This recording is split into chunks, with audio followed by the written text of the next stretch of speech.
El IPC, índice de precios del consumo, subió en agosto 0,2% y de esa manera la inflación de 12 meses volvió a bajar.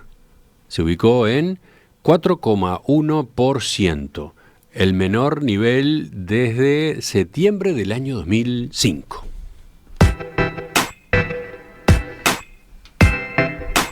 ¿Cómo se explica el descenso de la inflación que estamos viendo en los últimos meses?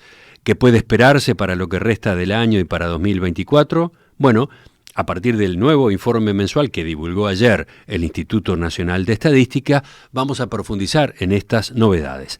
Estamos con la economista Delfina Matos, de Exante. Delfina, ¿qué tal? Buen día, ¿cómo estás?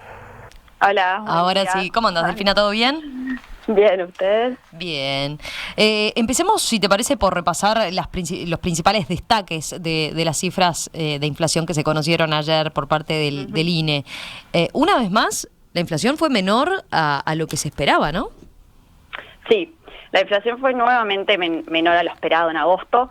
El IPC subió 0,2% en el mes, mientras que nuestra proyección apuntaba a un incremento de 0,4%, y la mediana de la encuesta de expectativas del Banco Central estaba en 0,5%. Si bien en general se esperaba que la inflación anual iba a continuar bajando, porque en agosto del año pasado habíamos tenido un registro relativamente alto, con este dato conocido ayer, la caída de la inflación en términos de 12 meses fue más pronunciada. Quedamos con una inflación anual de 4,1%, que es el menor nivel desde septiembre de 2005. Delfina, ¿y qué elementos están detrás de este descenso de la inflación que, como decías, ha sido más intenso de lo previsto en los últimos meses? Bueno, es una buena pregunta, Romina, porque es innegable que venimos ya de varios meses con registros de inflación que son sistemáticamente menores a lo que los analistas en general estábamos estimando. Así podemos mencionar probablemente dos factores que han sido clave. Por un lado, estamos viendo bajas fuertes de los precios de frutas y verduras, que habían subido mucho a principio de año, y están desde mayo revirtiendo esas subas. Todavía están por arriba de los niveles de un año atrás, pero ya en niveles bastante más normales, por así decirlo. Y por otro lado, estamos viendo un descenso importante de la inflación transable, es decir, de aquellos rubros que están determinados por referencias de precios internacionales y que están más directamente impactados por el dólar, ya sea porque son rubros de exportación o importados. En estos casos se está recogiendo la baja de los precios de los commodities a nivel internacional, que recordemos que han bajado mucho en el último año desde los picos de mediados de 2022. Uh-huh. Bueno, y eso está ayudando a una baja importante de los precios de los alimentos en Uruguay, que además se refuerza por la caída del dólar que estamos teniendo a nivel local. En ese marco estamos con la inflación transable por debajo de 1% en el último año cerrado, y con inflaciones incluso negativas en algunos rubros importantes como las carnes, por ejemplo. Bien, está claro. ¿Y qué pasa por el contrario con los otros rubros, aquellos que no están vinculados al exterior? Bueno, por el contrario, los rubros no transables son esencialmente los servicios y algunos productos que no se comercian con el exterior. En esos rubros la dinámica de los costos internos es mucho más relevante, aunque no quiere decir que el dólar no tenga ninguna incidencia. En ese sentido, la inflación no transable también ha venido mostrando una moderación, aunque menos marcada.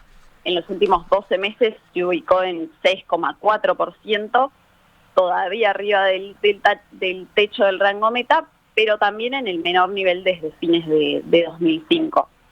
Con lo cual, si bien, como decía antes, los precios de frutas y verduras están teniendo una incidencia clave en los últimos meses, incluso si miramos la evolución del núcleo del IPC, o sea, el IPC excluyendo frutas y verduras y los precios administrados, que es lo que llamamos la inflación subyacente, está en niveles muy bajos en una perspectiva histórica. Concretamente, nuestra medición de inflación subyacente en Exante se ubicó en 3,7% en los últimos 12 meses. Delfina, a ver, ya que mencionabas las causas que puede haber detrás de este descenso que se está dando, en esta baja de la inflación, ¿puede estar incidiendo una rebaja de precios, por ejemplo, para evitar una fuga de consumo hacia la República Argentina?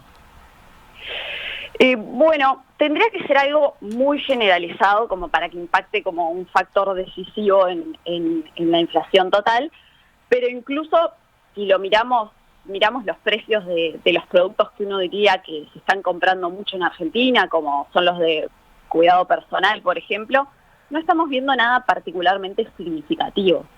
Independientemente de que pueda haber algún caso puntual, los comercios pueden estar usando otros mecanismos como las promociones para ser más competitivos, pero eso no lo estamos viendo reflejado de manera significativa en los precios que se miden en la canasta básica del IPC.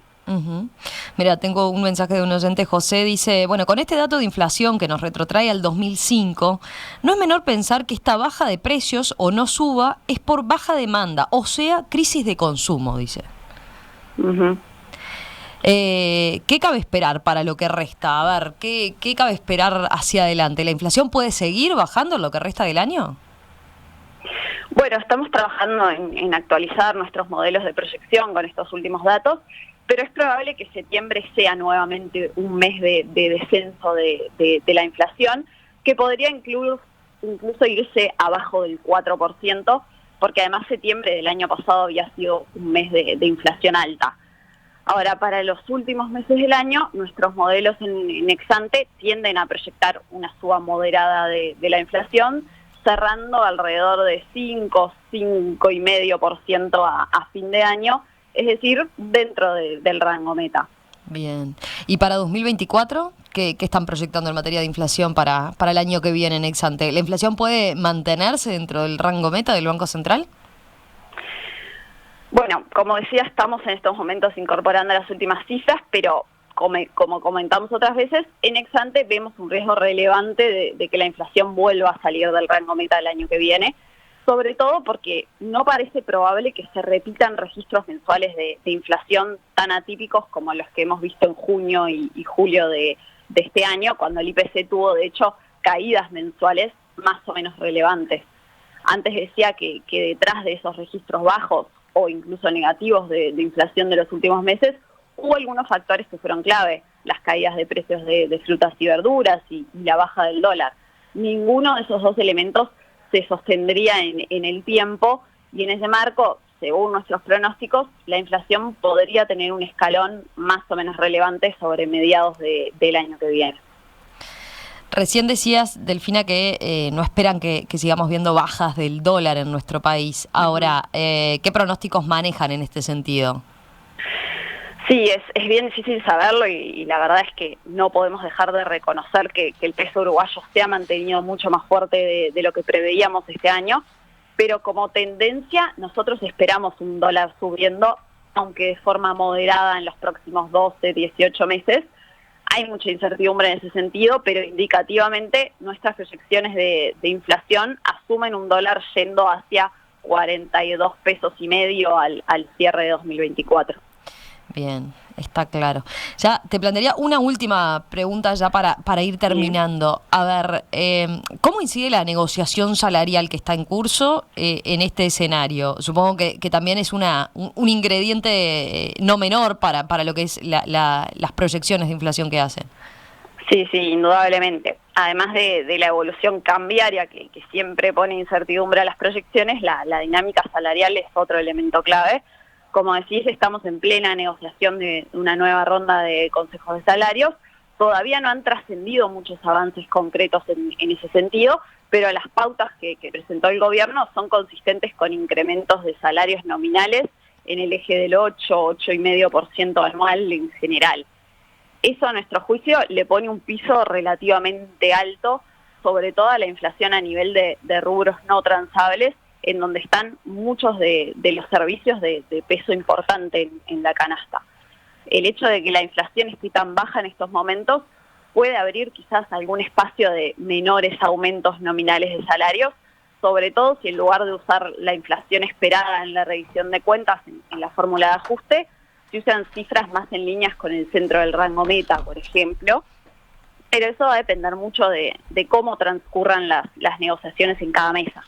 En definitiva, Romina, la baja de la inflación ha sido sin dudas más rápida de lo previsto, pero detrás de eso hay algunos factores que no esperamos que se sostengan en el tiempo, y por eso es que advertimos que es algo prematuro pensar que el partido ya está ganado en el frente de la inflación. 2024 va a ser un año clave en ese sentido. Delfina, gracias por este análisis a propósito de esta noticia que se conoció ayer, de que la inflación volvió a bajar en agosto y en este caso se ubicó en el menor nivel desde septiembre de 2005. Bueno, ¿a qué se debe este dato? ¿Qué puede esperarse hacia adelante? De eso conversábamos contigo. Volvemos a hablar en estos próximos días. Un abrazo. Perfecto. Chau. Muchas gracias.